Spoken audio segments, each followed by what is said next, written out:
अस्सलामुअलैकुम, this is Moid Pirzada in Washington United states. आज 28 अप्रैल 2026 है, मंगल का दिन है। इस वक्त जब मैं बोल रहा हूँ, इस वक्त हिंदुस्तान पाकिस्तान बर सग़ीर के अंदर मशरक़ वस्ती में आधा दिन जो है वो गुजर चुका है। मेरे पास बहुत सी डेवलपमेंट्स हैं। आज ऐसी डेवलपमेंट्स भी हैं जिनका ताल्लुक पाकिस्तान से भी है, कुछ हिंदुस्तान से भी है। पाकिस्तान के हवाले से जिस तरह से मतीउल्लाह जान साहब जो हैं उनको न्यू टेलीविज़न से फायर कर दिया गया है, उसके पीछे सिर्फ कोई इस्टेब्लिशमेंट की गुंडागर्दी और मेंटेलिटी नहीं है, उसके पीछे एक पाकिस्तान की कौम की भी एक ख़ास किस्म की सोच है जो मुझे नज़र आती है। उसका मैं एक एनालिसिस आपके सामने रखना चाहता हूँ। लेकिन इन तमाम चीज़ों की तरफ चलने से पहले, और फिर आज मंगल का दिन है जब पाकिस्तान तहरीक इंसाफ जो है उसके वर्कर्स एक बार फिर इकट्ठे हो रहे हैं अडयाला जेल के बाहर, इमरान खान की फैमिली भी, ताकि इमरान खान से मुलाकात हो सके। लेकिन ज़ाहिर है हम जानते हैं कि इमरान खान से उनकी मुलाकात जो है वो नहीं हो सकेगी। और फिर पाकिस्तान तहरीक इंसाफ गुज़श्ता चंद दिनों से अपना योम तासीस जो है, 30वां योम तासीस जो है 25 अप्रैल से उन्होंने शुरू किया हुआ है। 30th उनकी ये एक फाउंडेशन डे था। उसके हवाले से भी मतलब डेवलपमेंट्स हैं। लेकिन इन तमाम चीज़ों की तरफ चलने से पहले, इन तमाम इश्यूज़ की तरफ चलने से पहले मैं एक ओवरव्यू आपके सामने प्रेजेंट करना चाहता हूँ कि अमेरिका, ईरान, रूस, यूरोप और मशरक़ वस्ती के दरमियान इस वक्त किस किस्म के पावर डायनामिक्स हैं, या आप कह लें कि किस किस्म की खिचड़ी पक रही है, जो हेडलाइन से ठीक तरह से नहीं पता चल रही। लेकिन मैं कुछ हेडलाइन दिखा के साथ साथ कमेंट करके उसके अंदर का जो मसाला है, उसके अंदर क्या सब्सटेंस है, वो मैं आपके सामने रखने की कोशिश करूँगा। अब आप में से शायद ही कोई ऐसा शख्स ऐसा हो जिससे ये मालूम ना हो कि ईरान के फॉरेन मिनिस्टर डॉक्टर अब्बास अरगची इस वक्त इस पूरी दुनिया के खित्ते के एक तूफ़ानी दौरे के ऊपर हैं। वो पहले पाकिस्तान में थे 2-3 दिन के लिए, लेकिन उन्होंने अमेरिकन डेलीगेशन से मुलाकात करना गवारा नहीं किया। एक शटअप कॉल दी अमेरिका के सदर डोनाल्ड ट्रंप को। पाकिस्तान से निकल के वो ओमान के कैपिटल मस्कत चले गए, पाकिस्तान के एक जहाज़ में गए। उनका डेलीगेशन वापस ईरान चला गया, फिर उनका डेलीगेशन ईरान से पाकिस्तान आया दोबारा मुलाकात करने के लिए। इन तमाम चीज़ों के अंदर क्या हुआ, इसकी कोई फाइन ट्यून्ड एक्यूरेट इन्फॉर्मेशन इस वक्त किसी के पास नहीं है। मैंने बहुत ज़्यादा इस पर रिसर्च की, कम से कम पब्लिश्ड शक्ल के अंदर नहीं है। एक स्पेकुलेशन की शक्ल में हो सकती है, ज़बानी शक्ल में हो सकती है, लेकिन ब्लैक एंड वाइट पब्लिश शक्ल में नहीं है। बहरहाल जब वो ओमान गए तो वहाँ वो सिर्फ चंद घंटे ठहरे और ओमान से वो दोबारा पाकिस्तान पहुँचे। और ओमान में अंडरस्टैंडिंग ये है कि उनकी सारी की सारी बातचीत का ज़ोर जो है, ये ताल्लुक़ उनका है स्ट्रेट ऑफ हुर्मुज़ के ऊपर। ईरान और ओमान जो एक लीगलिस्टिक या एडमिनिस्ट्रेटिव फ्रेमवर्क डेवलप करना चाह रहे हैं, उसके हवाले से उनकी बातचीत हुई।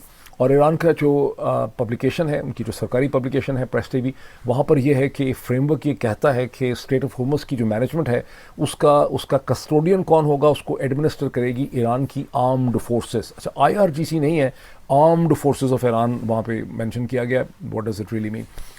अब जब वो ओमान से वापस आए पाकिस्तान, तो उन्होंने एक प्रपोज़ल और उनकी टीम से मुलाकात हुई। उन्होंने अमेरिका के लिए, अमेरिका के सदर डोनाल्ड ट्रंप के लिए, और आते ही सबसे पहले मैंने आपको पिछले व्लॉग में बताया था कि डॉक्टर अब्बास अरगची ने आके पाकिस्तान के field marshal general Asim Munir साहब से मुलाकात की। और अब हमें पता चला कि उन्होंने अमेरिका के लिए एक स्ट्रक्चर्ड प्रपोज़ल जो है वो अमेरिका के सदर को भिजवाया, और वो भिजवा के बता के पाकिस्तान की साइड से वो चले गए रूस, जो असल में मुझे जहाँ से बात शुरू करनी चाहिए थी। वहाँ पे वो पहुँचे रूस के पुराने इंपीरियल कैपिटल में, पीटर्सबर्ग में, सेंट पीटर्सबर्ग में। और सेंट पीटर्सबर्ग में उन्होंने रूस के प्रेसिडेंट व्लादिमीर पुतिन से, उनके फॉरेन मिनिस्टर सर्जी लैवरोव से मुलाकात की। ये कैसी मुलाकात है जिसकी फुटेज तो हमारे सामने आई है कि रशियन साइड से 5 मेरा ख्याल है लोग हैं, प्रेसिडेंट पुतिन और सर्जी लैवरोव के अलावा 2-3 लोग और हैं, लेकिन उसमें से 4 या 5 हैं। और उसमें से एक जो है, इंटरेस्टिंगली ये सिग्निफिकेंट है, रशिया की मिलिट्री इंटेलिजेंस के हेड एक जनरल साहब हैं, वो भी उस मीटिंग में शामिल हैं। उनकी क्या सिग्निफिकेंस है मीटिंग में, वहाँ क्या बातचीत हुई, किसी को नहीं पता। डॉक्टर अब्बास अरगची के साथ भी 3-4 लोग हैं। अब वो जो कुछ भी बातचीत हुई है रूस के साथ, जिसका जिक्र आपको पाकिस्तान के अखबारात में मिलेगा, अमेरिका के अखबारात में बहुत कम है, रॉयटर्स में मिल जाएगा, आपको अल जज़ीरा में मिल जाएगा, तुर्की इसके जो अपने ईरान के अखबारात हैं वहाँ आपको मिल जाएगा। लेकिन असल वो जो भी कुछ हमें मिल रहा है वो डॉक्टर अब्बास अरगची जो ईरान के फॉरेन मिनिस्टर हैं उनके रेफरेंस से हमें मिल रहा है। ये ईरानी प्रेस के रेफरेंस से हमें मिल रहा है। हमें कोई भी ठीक तरह से नहीं पता कि अंदर में वहाँ पे क्या बातचीत हुई। अब हमें क्या पता चल रहा है, जब ईरान के फॉरेन मिनिस्टर वहाँ से निकलते हैं उस पैलेशियल बिल्डिंग से, तो उनसे एक ईरानी रिपोर्टर सवाल पूछता है। वो उनसे कहता है कि आपकी मुलाकात कैसी हुई? वो कहते हैं बड़ी ज़बरदस्त हमारी मुलाकात हुई, बहुत अच्छा था। ईरान के जो सदर हैं, रशिया के प्रेसिडेंट पुतिन, उन्होंने ईरान के लोगों की जुर्रत बहादुरी को बहुत ज़्यादा उन्होंने सराहा कि किस तरह से ईरान के लोग जो हैं वो सीसा पिलाई की दीवार बन के अमेरिका के सामने खड़े हो गए। और हमें रशिया ने ये कहा है कि पूरी तरह से हमारे साथ हैं, पूरी तरह से हमारी मदद करेंगे। और इस तरह की चंद चीज़ें जो बिल्कुल ऑप्टिक्स हैं, और जाहिर है कि ये वो असल चीज़ नहीं है जो 90 मिनट वहाँ पर बातचीत हुई। असल में ईरान रूस क्या करने के लिए गया हुआ है उसका हमें थोड़ा सा आइडिया इस चीज़ से होता है कि इन्हीं गुज़श्ता 18 घंटों के अंदर जो गुजर चुके हैं उसमें रशिया के जो एम्बेसडर हैं यूनाइटेड नेशन में, अक़वाम मुत्तहिदा में, उन्होंने एक स्टेटमेंट दी है न्यूयॉर्क में। उन्होंने कहा है कि रशिया ईरान का जो राइट है स्ट्रेट ऑफ हॉर्मुज़ पे उसे सपोर्ट करता है। Now what does it mean? इसका मतलब है कि रूस ये कह रहा है कि स्ट्रेट ऑफ हॉर्मुज़ के ऊपर अगर ईरान और ओमान जो हैं वो मिल के अपना एक सुपरवाइजरी कंट्रोल एक्सरसाइज करते हैं तो रशिया उसे सपोर्ट कर सकता है। ये इसकी एक इंडिकेशन निकलती है। इसका ये मतलब है कि वन ऑफ द प्रिंसिपल जो गोल है इस वक्त ईरान के फॉरेन मिनिस्टर की डिप्लोमेसी का, वो स्ट्रेट ऑफ हॉर्मुज़ के ऊपर कंट्रोल के लिए हमायत हासिल करना है, वो उसके लिए सपोर्ट हासिल कर रहे हैं। ये उनकी डिप्लोमेसी का हदफ है। इसमें वैसे उनको कामयाबी ज़्यादा उसी वक्त होगी जब इसमें उनको चीन भी सपोर्ट करेगा, जो इस हवाले से बिल्कुल खामोश भी है। और चीन का बहुत ज़्यादा अपना तेल यहाँ से गुजरता है, तो क्या वो इसके ऊपर एक फ़ी को एक्सेप्ट करेगा? ये और बात है कि $1 पर बैरल की फ़ी जो है ये बिल्कुल मिनिमल है और क्राइसिस को ख़त्म करने में ये कोई बहुत बड़ी चीज़ नहीं। अच्छा, अब मैं आपको कुछ स्क्रीन शेयरिंग करके भी दिखाता हूँ कि ये प्रपोज़ल अब से चंद घंटे पहले, आप कह लें कि 7-8 घंटे पहले, इसके बारे में अमेरिका के सदर डोनाल्ड ट्रंप की ये खबर, छोटी सी बहुत खबर आई कि उन्होंने अपने एडवाइज़र्स को ये कहा है। एक सिचुएशन रूम की एक मीटिंग हुई है इस हवाले से, जब ये प्रपोज़ल पाकिस्तान के army chief general Asim Munir की तरफ से यहाँ रिसीव हुआ वाशिंगटन में, तो इसके ऊपर एक बहस हुई वाशिंगटन में सोमवार के दिन में। और अमेरिका के सदर डोनाल्ड ट्रंप ने एक सिंपल स्टेटमेंट है कि उन्होंने इस प्रपोज़ल को रद्द कर दिया है, रिजेक्ट कर दिया है। लेकिन इसके अलावा कुछ भी नहीं है कि उन्होंने कहा है कि अब जंग हो जाएगी, मैं सारा प्रोसेस बंद कर दूंगा, मज़ीद डिप्लोमेटिक बातचीत नहीं होगी, एंगेजमेंट नहीं होगी, ऐसा कुछ भी नहीं है। कंप्लीट खामोशी है, जिसका मतलब यह है कि मज़ीद डिस्कशंस और डायलॉग जो है वो जारी रहेगा। प्रपोज़ल जिस शक्ल में आया है उसे उन्होंने रद्द कर दिया है। अमेरिका के अखबारात में इसके हवाले से जो कुछ छपा है थोड़ी थोड़ी देर के बाद, वो सिर्फ इस हद तक है कि प्रपोज़ल में चूँकि ईरान ने न्यूक्लियर कंसेशंस नहीं डाली हैं इसलिए प्रपोजल्स को रद्द कर दिया गया। हालांकि ये टोटल एक मिसअंडरस्टैंडिंग है। ईरान का प्रपोजल ना न्यूक्लियर के हवाले से येस है ना नो है। ईरान का प्रपोजल सिर्फ इतना है कि इन द फर्स्ट स्टेप हमें एक एटमॉस्फेयर पैदा करनी चाहिए ट्रस्ट की और एंगेजमेंट की, एक हमारा फ्रेमवर्क होना चाहिए जिसमें हम स्टेप बाय स्टेप चल सकें। And in the first instance America को अपना ईरान का नेवल ब्लॉकेड बंद कर देना चाहिए और ईरान जो है वो स्ट्रेट ऑफ हॉर्मुज़ को खोल देगा विद द कंडीशन कि ईरान और ओमान जो है उनकी सॉवरेनिटी या सुपरवाइजरी जो है उसे एक्सेप्ट किया जाए। ये वो चीज़ है जिसे डोनाल्ड ट्रंप ने ये कह के कि इसमें चूंकि न्यूक्लियर कंसेशंस नहीं है, ये न्यूक्लियर डील नहीं है, इसलिए मैंने इसे रद्द कर दिया। Iran on the other hand ये कह रहा है कि हम न्यूक्लियर इशू के ऊपर बात करने के लिए तैयार हैं। इस चीज़ को बहुत समझें, मैं हमेशा से आपको ये बात बता रहा हूँ कि ईरान न्यूक्लियर इशू पे बात करने को तैयार है, लेकिन वो कह रहे हैं कि हम इसको स्टेप बाय स्टेप कर लेंगे बाद में, अभी पहले हमें कम से कम स्ट्रेट ऑफ हॉर्मुज़ को खोलना चाहिए। अब ये जो प्रपोजल ईरान की साइड से आया है कि हमें स्ट्रेट ऑफ हॉर्मुज़ को खोलना चाहिए, ये एक इंटरेस्टिंग डिप्लोमेटिक मूव है जिसे अपेरेंटली जीसीसी के बहुत से ममालिक की माइनस मुत्तहिदा अरब इमारात, कुवैत एंड बहरीन, इनके अलावा सऊदी अरब की, लगता है कि सऊदी अरब की, कतर की, ओमान की, इजिप्ट की, अपेरेंटली पाकिस्तान की और तुर्की की इसे सपोर्ट हासिल है। और कम से कम यूरोप में से जर्मनी जो सबसे बड़ी इकोनॉमिक पावर है, जो इकोनॉमिक इंजन है यूरोपियन यूनियन का, उसकी भी इसे एक तरह से इनडायरेक्ट बिल वास्ता टैसिट इससे सपोर्ट हासिल है। नॉट डैट कि उनके और ईरान के दरमियान में कोई एंगेजमेंट है इस हवाले से, लेकिन एक वहाँ पे फीलिंग ऐसी है कि यार इसमें से निकलें, कुंडा हो रहा है पूरी जर्मन इकॉनमी का। मैं कुछ स्क्रीन शेयरिंग करता हूँ क्विकली, उसमें कमेंट्स भी मैं ऐड करता हूँ ताकि मैं इसमें थोड़ी सी ज़्यादा डेप्थ जो है वो ला सकूँ। सबसे पहले मैं आपको जो चीज़ दिखाना चाह रहा हूँ वो ये न्यूयॉर्क टाइम्स की हेडलाइन है। ये न्यूयॉर्क टाइम्स का ओपनिंग पेज है।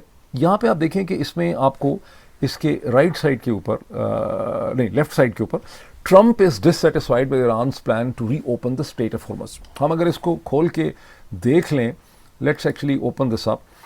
ये हेडलाइन है ये सारी। ये क्या कहती है कि proposal would have set aside questions about what to do with Iran's nuclear programme. ये टोटल डिसइंफॉर्मेशन है, क्योंकि प्रपोजल सिर्फ ये कहता है कि न्यूक्लियर डिस्कशन हम सेकंड स्टेप में करेंगे, अभी स्ट्रेट ऑफ हॉर्मुज़ को हमें खोलना चाहिए जिसकी वजह से दुनिया की इकॉनमी को प्रॉब्लम है, जीसीसी कंट्री को प्रॉब्लम है, ये वो सिर्फ कहते हैं।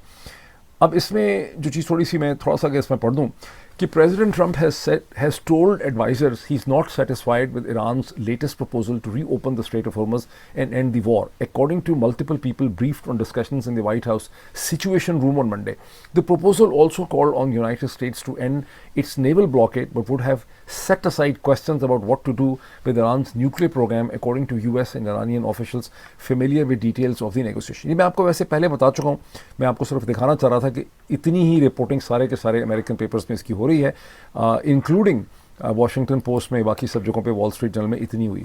मैं आपको ये पेज दिखा किस वजह से रहा हूँ, ये अब देखिए, ये ओपनिंग पेज है।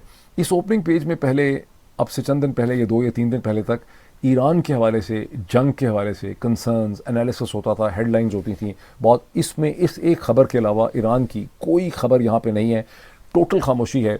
यहाँ पर ऑयल प्राइसेस का थोड़ा सा जिक्र है, बाकी सब अमेरिका की डोमेस्टिक डेवलपमेंट्स हैं। ये आप देख सकते हैं कि ये वो बंदूक की तस्वीर दिखाई जा रही है, शॉटगन की, जो उस डिफेंडेंट के पास थी, कोल एलन जो भी इसका नाम था, उसको अब चार्ज कर दिया गया है कि उसने अमेरिका के प्रेसिडेंट को कत्ल करने की कोशिश की। बाकी सब डोमेस्टिक डेवलपमेंट्स हैं जिनको पाकिस्तान से समझना भी बिल्कुल जो है मुश्किल है। अब एक और चीज़ देखें जो बहुत इंटरेस्टिंग, ये अमेरिका के सदर डोनाल्ड ट्रंप का ट्विटर हैंडल है, और इस ट्विटर हैंडल में, डोनाल्ड ट्रंप के ट्विटर हैंडल में आपको पता है उनके हाथ में खुजली होती रहती है, तो हर 10-10 मिनट के बाद वो मुख्तलिफ वहाँ से चीज़ें कहते रहते हैं। लेकिन ईरान के हवाले से, इन नेगोशिएशंस के हवाले से कि बात नहीं करनी है, ईरान ने फेल कर दिया है, मतलब कुछ भी, किसी किस्म का कोई रिएक्शन, कोई रद्द-ए-अमल ईरान के हवाले से नहीं। फिर मैं आपको एक हेडलाइन दिखाता हूँ जो कि अल जज़ीरा की हेडलाइन है, Iran offers Hormuz deal without nuclear talks as it seeks broader buy in, Tehran widens diplomacy to regional and global players, जो इंपॉर्टेंट चीज़ है, while indirect US talks remain uncertain।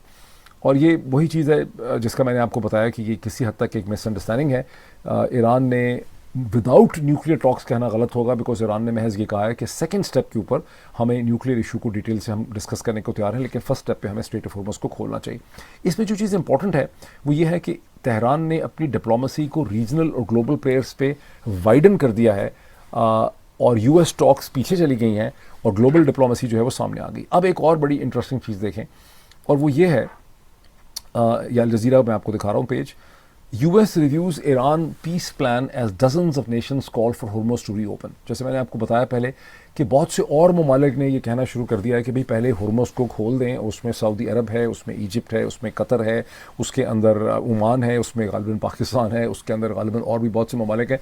लेकिन अब अगली चीज़ देखें, ये देखें, Germany's Merz says Iran is humiliating US as talk stall. अब अक्सर दुनिया की पब्लिकेशन ने और अल जज़ीरा ने भी यही मुनासिब समझा कि वो इस चीज़ को हेडलाइन बना दें कि फ्रेडरिक मर्ज जो हैं जर्मन चांसलर, वो कहते हैं कि ईरान अमेरिका की बेइज्जती कर रहा है। बेसिकली ये हेडलाइन ये कहती है कि ईरानी नेगोशिएशंस में मास्टर हैं, वो अमेरिका को नेगोशिएशन में कुछ भी नहीं दे रहे, वो अमेरिका की नेगोशिएशन में वो जीत रहे हैं, या वो नेगोशिएशन इस तरह से कर रहे हैं कि नेगोशिएशन इशू पे नहीं होती।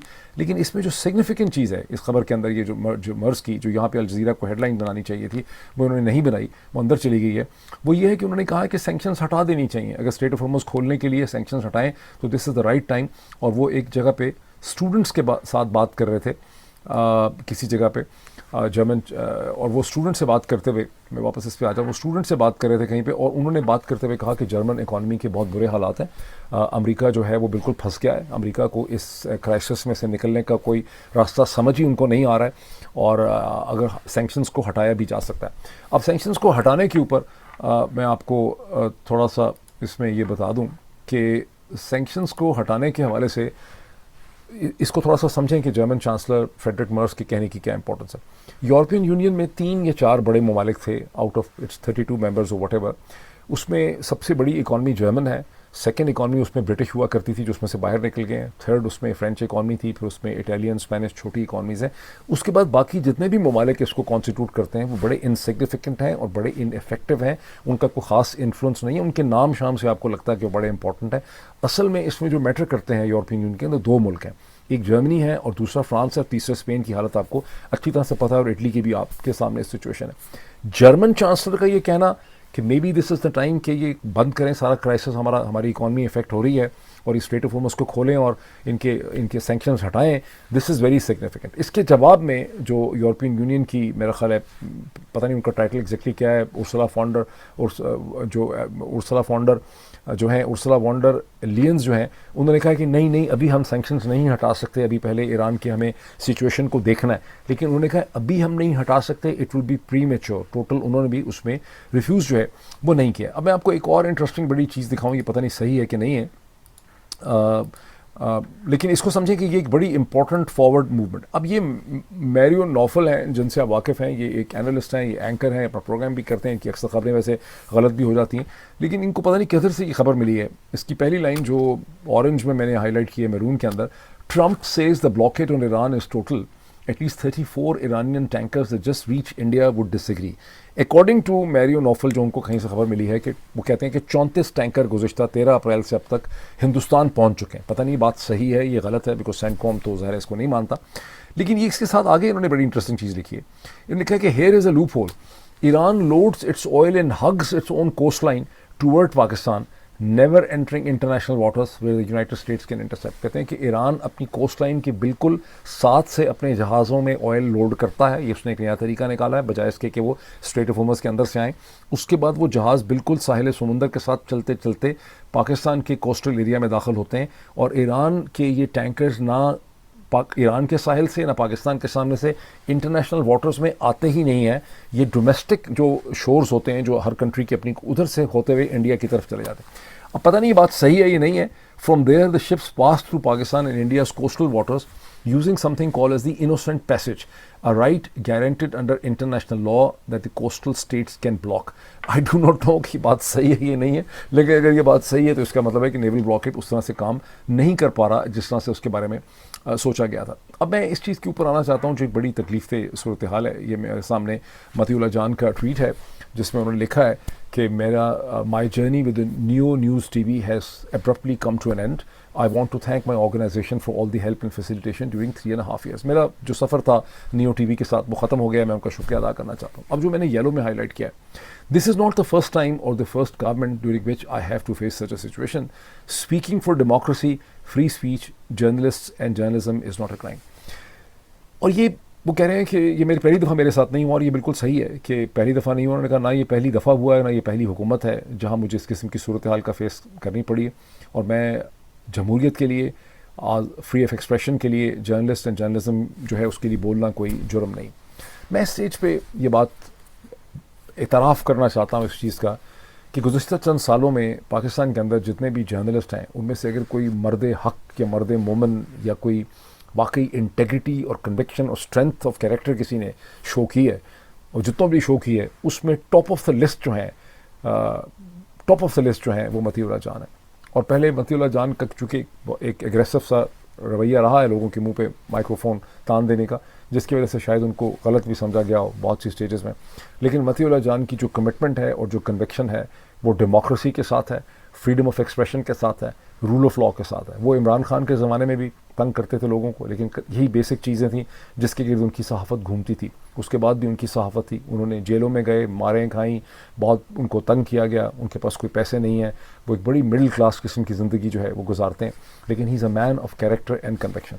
और अब उनको जो इस वक्त यह सारी सूरत हाल है जो उनको फेस करनी पड़ी है, ये आप लोग सुन चुके होंगे कि अमेरिकन सहाफ़ी जो थे, ये कोई साहब हैं Faisal Ali Shah, I don't know ये कौन है, लेकिन कमाल की इनकी तहरीर है। ये ट्विटर से मैं आपको दिखा रहा हूँ, ये आप पढ़ें और आशश करें। मुझे अंदाज़ा नहीं था कि कोई ऐसे यंग सहाफ़ी भी हैं जो इतनी कन्विक्शन से इतना खूबसूरत लिख सकते हैं जितना कि फैसल अली शाह ने यहाँ पे इस पूरी सिचुएशन का लिखा है। सिचुएशन आप ऐसे अक्सर लोग सुन चुके होंगे कि नेशनल प्रेस क्लब जो है इस्लामाबाद का, वहाँ पे कुछ सहाफ़ी ख़वातीन या कुछ लोग हैं 5-6 जिनको पाकिस्तान की हुकूमत ने शायद बुलाया या ख़ुद ट्रैवल करके आए हैं, और ये कई दिनों से इस्लामाबाद में बैठे हुए हैं और इनकी बड़ी मेहमान नवाजी जो है वो की जा रही है। इनको मुंह में इनकी खाने खिलाए जा रहे हैं, इनको मिठाइयाँ डाली जा रही हैं इनके मुंह में, इनको बिल्कुल एक VVIP ट्रीटमेंट इनको दिया जा रहा है जो अमेरिका में या मगरब में कभी आपको मिल ही नहीं सकता। आपके ज़हन व गुमान में भी नहीं होता कि आपको कोई इस किस्म से ट्रीट करेगा। तो इनको नेशनल प्रेस क्लब में एक डिनर में मतीउल्लाह जान ने बुलाया, जहाँ मेरा ख्याल है 40-50 सेकंड की उन्होंने एक कमेंट किए कि पाकिस्तान में सहाफ़त की सूरत हाल ये है कि मेरा ख्याल है उन्होंने फरहान की बात की कि फरहान मलिक साहब जो हैं वो गिरफ़्तार हो गए हैं। उन्होंने बताया कि मेरे साथ क्या हुआ है, उन्होंने कहा कि उन्होंने पाकिस्तान की सहाफ़त के ऊपर एक कमेंट किया। उसके ऊपर खप पड़ गई कि उन्होंने पाकिस्तान की बेइज्जती कर दी है। और फिर वो अमरीकी सहाफ़ी खातून भी थी, उन्होंने भी कहा कि मुझे तो बड़ी एम्बेरसमेंट हुई कि मेरी तस्वीर के साथ ये सारी चीज़ हो गई। अभी जो साहब हैं फैसल अली शाह साहब, इन्होंने कमाल की तहरीर लिखी है। मैं इन्हीं की तहरीर के 2 लाइनें आपको पढ़ के सुनाना चाहता हूँ, पैराग्राफ। और ये मैंने ख़ास वजह है इसकी, क्योंकि मैं अमेरिका के अंदर हूँ, ये साहब पता नहीं ये फैसल अमेरिका के अंदर है, क्योंकि इनकी कमाल की अंडरस्टैंडिंग है, पाकिस्तान से किसी शख्स की ऐसी अंडरस्टैंडिंग हो नहीं सकती। जिस अमरीकी खातून सहाफ़ी ने रद्द अमल में इस तकरीब में अपनी शमूलियत में इस्तेमाल होने से ताबीर किया, इसका इतना तारुफ काफ़ी है कि वो एक दाएँ बाजू की सख्त गिर अखबार की नुमाइंदा है। एक्चुअली न्यूयॉर्क पोस्ट की ये हैं कोई भी उसकी कॉरेस्पॉन्डेंट है, और ये एक इंतहाई रिग्रेसिव और एक इंतहाई एक्सट्रीम राइट विंग मुसलमानों से नफरत करने वाली पब्लिकेशन है, माइनॉरिटीज़। अखबार न्यूयॉर्क पोस्ट की अमेरिका में इतनी ही कदर है जितनी पीटीआई के दौर में ARY की थी, यानी जो हुकूमत के साथ पब्लिकेशन होती। यानी न्यूयॉर्क पोस्ट इस सख्त की ट्रंप के हामी मीडिया में शामिल है, जो सदर ट्रंप के मुताबिक असल सहाफ़त कर रहे हैं, क्योंकि उन्हीं की मर्ज़ी से बाहर नहीं निकल सकते। फिर उन्होंने लिखा है कि जो शील्ड हासिल करने वाले बाकी सहाफ़ी थे, उन्होंने इस किस्म की कोई चीज़ जो है वो नहीं की। मैं यहाँ स्टॉप शेयरिंग करता हूँ, मैं चंद थॉट्स आपके साथ शेयर करना चाहता हूँ। जो इल्ज़ाम लगाया गया है, और उसमें सैकड़ों जो हुकूमत के एसेट्स हैं, टाउट्स हैं, वटेवर जो हैं, वो मसलसल कह रहे हैं कि मतीउल्लाह जान ने इन फ़ॉरेन सहाफ़ियों के सामने, जो गैर मुल्की सहाफ़ी थे, पाकिस्तान के अंदर की जो कंडीशन है कि सहाफ़त के साथ क्या हो रहा है, गिरफ्तारियाँ हो रही हैं, लोगों को मारा पीटा जा रहा है, इसका जिक्र करके पाकिस्तान की बेइज्जती कर दी है। बिकॉज क्या है कि एक नैरेटिव कंट्रोल करने की पाकिस्तान की इस्टेब्लिशमेंट की तरफ से कोशिश की जा रही है, और नैरेटिव ये है कि नैरेटिव को रखना है, तमाम कहानी को फोकस रखना है, लेंस को, कि पाकिस्तान ईरान अमेरिका के दरमियान में नेगोशिएशन करना चाह रहा है, पाकिस्तान का बड़ा इंपॉर्टेंट किस्म का रोल है। और मतीउल्लाह जान ने इस पूरे नैरेटिव के अंदर ये खूबसूरत जो पानी की धार थी, ये नदी थी, उसमें उन्होंने एक कंकर फेंका है, जिससे उन्होंने सहाफ़ियों को बताने की कोशिश की कि भाई आप जिस मुल्क में आके यहाँ पे रोटी खाने, टुकर और याशियाँ कर रहे हैं गुज़श्ता 10-15 दिन से, इस मुल्क में सहाफ़ियों के ये हालात हैं और ये भी आपको पता होना चाहिए। ये उन्होंने उनको बताने की कोशिश की। अब ये तो आप ज़रूर कह सकते हैं कि ये सब लोग जो इस वक्त मतीउल्लाह जान को गालियाँ निकाल रहे हैं, और जिन लोगों ने ज़ोर दे के मतीउल्लाह जान की जॉब जो है वो ख़त्म करवा दी, और पहली दफ़ा नहीं हुआ, ये हुकूमत के नुमाइंदे हैं, ये इस्टेब्लिशमेंट के साथ मिले। लेकिन मुझे बहुत शक है कि आप में से बहुत बड़ी तादाद में लोग ऐसे हैं जिनकी इसी किस्म की थिंकिंग है कि आपका जो भी गंद है पाकिस्तान का, उसको छुपा के रखना चाहिए, और जब आप अपने गंद की तरफ इशारा करते हैं फॉरेनर्स के सामने, तो मुल्क, रियासत, कौम जो है उसकी बेइज्जती हो जाती। आप में से बहुत से लोगों ने, और एट द सेम टाइम आपका जो तज़ाद और मुनाफ़क़त है वो ये कि जब आप टकर कार्लसन को देखते हैं, या अमेरिकन सहाफ़ियों को देखते हैं, या जॉन बशाइमर को देखते हैं, या प्रोफेसर जेफरी सैक को देखते हैं, या हिंदुस्तान से आप प्रवीण सोनी साहब को देखते हैं, तो आप उसको बड़ा अप्रिशिएट करते हैं कि देखें यार, वो तो ख़ुद कह रहे हैं, अमरीकी सहाफ़ी कह रहे हैं, हिंदुस्तानी सहाफ़ी कह रहे हैं कि हमारे यहाँ इतना गंद है। लेकिन पाकिस्तानी जो है, अगर पाकिस्तान की कमज़ोरियों की तरफ निशानदेही करेगा, पाकिस्तान की गंद की निशानदेही करेगा, तो वो आप में से अक्सर लोग जो हैं, बहुत बड़ी तादाद में से आप में से लोग ऐसे हैं जो आप में से बहुत मैच्योर हैं। मैं उनका कह नहीं सकता, आई एम श्योर कि आप में से बहुत से लोग बहुत मैच्योर भी होंगे, लेकिन मुझे शक है कि आप में से अक्सरियत जो है उसकी थिंकिंग इसी किस्म की है कि पाकिस्तान की कोई भी बुराई जो है उसे फॉरेनर्स के सामने नहीं लाना चाहिए। ये जो मेंटालिटी है ना, ये एक अंडर डेवलप्ड पसमानदा जहन की निशानी है, और ये सिर्फ पाकिस्तान का मसला नहीं है, ये अनफॉर्चुनेटली बहुत बड़ी परसेंटेज में हिंदुस्तान का भी इसी किस्म का मसला है। वो भी इसे कहते हैं, जो है वो चाहते हैं कि उनकी कोई भी नेगेटिव चीज़ जो है वो दुनिया के सामने ना आए, और वहाँ पर ये बहुत बड़ी जंग इस हवाले से जो है वो हो रही है। अब आप ये देखें कि जितने डेवलप कंट्रीज़ हैं, जैसे कि यूरोप की कंट्रीज़ हैं, और अमेरिका है, या कनाडा है, या ऑस्ट्रेलिया, न्यूजीलैंड है, वहाँ पे हर वक्त अपने मुल्क और उसकी पॉलिसीज़ और उसकी फॉरेन पॉलिसी के ख़िलाफ़ बात की जाती है। इनफैक्ट सारी क्रिटिक अपने ही बारे में होती है, उनको बहुत ज़्यादा बाहर की क्रिटिक नहीं होती। लेकिन और जितने और दुनिया के मालिक 80 के ममालिक ऐसे हैं जहाँ पे अपने ऊपर तनकीद करना जो है वो बिल्कुल भी उसकी इजाज़त नहीं। इसकी वजह क्या है? पाकिस्तान पे वापस आ जाते हैं। इसकी वजह है कि 2 पाकिस्तान है, एक एक्चुअल पाकिस्तान है और दूसरा एक इमेजिन्ड पाकिस्तान है। एक तसव्वुर का तख़य्युल का पाकिस्तान है, और एक असल पाकिस्तान। असल पाकिस्तान वो है जिसमें 25 करोड़ गरीब लोग रहते हैं, जिसमें से ज़्यादा 1 करोड़, 1.25 करोड़ लोग ऐसे हैं जिनके पास प्रॉपर हाउसिंग है, प्रॉपर घर हैं उनके पास, जिस तरह से लोग DHS में रहते हैं, लाहौर कैंट के अंदर रहते हैं, बहरिया टाउन्स के अंदर रहते हैं। और बाकी जो 20 करोड़ से ज़्यादा लोग हैं वो बहुत बुरी किस्म की सिचुएशन में रहते हैं। उसमें से कई करोड़ तो ऐसे हैं जिनके पास हाउसिंग नाम की प्रॉपर कोई चीज़ है ही नहीं। आप ये देखें कि पता नहीं कितने लाख लोग जो हैं वो पंजाब में और डिफरेंट जगहों में दरियाओं के किनारे के ऊपर रहते हैं, और जब हर दफ़ा फ्लड आता है तो वो डूब जाते हैं।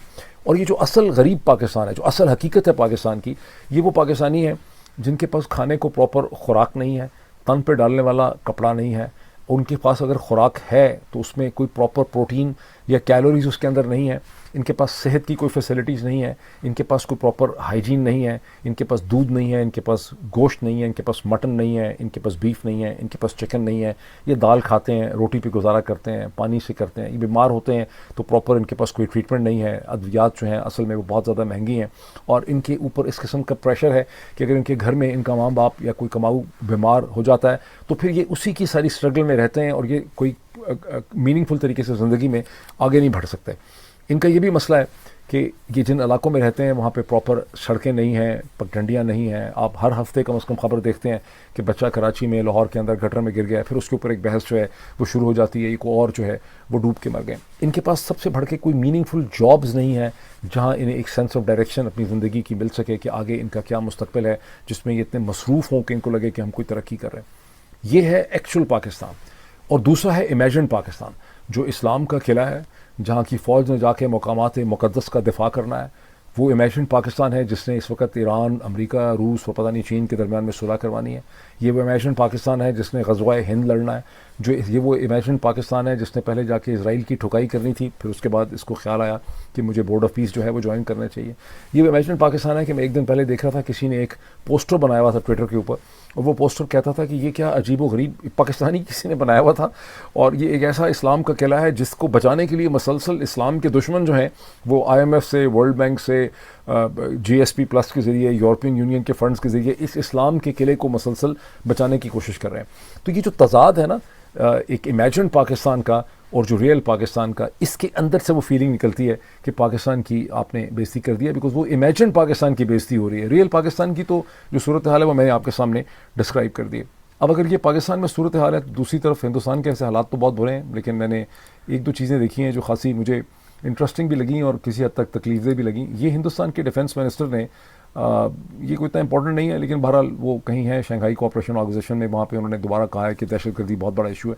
क्लियरली बुनियादी तौर पे वो इस इशू को लेकर पाकिस्तान के खिलाफ चल रहे हैं। जो इसमें इंटरेस्टिंग चीज़ है जो मैंने देखी है वो ये देखी कि तमिलनाडु हिंदुस्तान की दूसरी बड़ी स्टेट है अपेरेंटली इकनॉमिक्स के हवाले से, GDP में। उन्होंने अब जो उनके स्टेटिस्टिक्स हैं उन्होंने 10.83% से उनकी इकोनॉमिक ग्रोथ हुई है गुज़िश्ता 12 महीने में, ठीक। और वो कहते हैं कि they have done it for the second time, यानी ये ऑलमोस्ट 11% हो गया। पिछले जो 12 महीने थे उसमें उन्होंने 11% से ज़्यादा ग्रो किया है, ठीक। ये बस मैं आपको दिखाना चाहता था। इसमें पाकिस्तान की तरह हिंदुस्तान के अंदर भी बड़े खौफनाक किस्म के मसाइल हैं। इन दोनों मुल्कों में एक दूसरे के ख़िलाफ़ बहुत ज़्यादा नफ़रत पाई जाती है और हिंदुस्तान की भी कोई डायरेक्शन ठीक नहीं है। लेकिन हिंदुस्तान का एक फोकस बिल्कुल ठीक है कि उनकी हुकूमत का गोल ये है कि आपने इकनॉमिक प्रोग्रेस करनी है, लोगों के तन के ऊपर कपड़ा डालना है, उनके पाँव में जूती डालनी है, उनके मुंह में खुराक डालनी है, उनको हेल्थ प्रोवाइड करने की कोशिश करनी है। ये वो इश्यूज़ हैं जो असल में एक रियासत और हुकूमत की ज़िम्मेदारी होती है। पाकिस्तान में इस किस्म का कोई कंसर्न आपको नज़र नहीं आ रहा। अभी इतना ही, फिर आपसे मुलाकात होगी।